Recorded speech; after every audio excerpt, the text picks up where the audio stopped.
As I say in the article, she starts having mystical experiences or visions while she's extremely ill and thinks that she's going to die.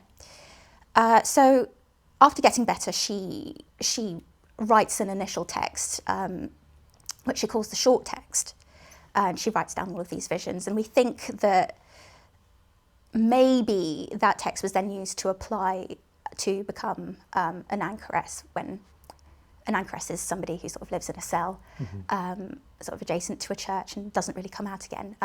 But she had to apply to her bishop to be able to do that. And it's possible that she wrote to him and said, okay, look, I was ill and I had these experiences, so please can I go and live this extraordinary way of life?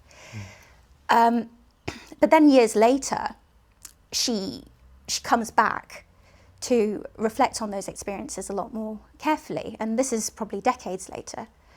And I really liked that, because she experiences very serious suffering. And in fact, the whole context of Julian, she's sort of like 14th, 15th century. Historically, you know, the plague has just transformed society in very serious ways.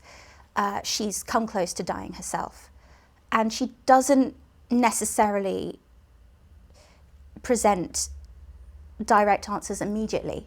She contemplates her suffering slowly, and then step by step, she finds that meaning is gradually revealed. And I found that was I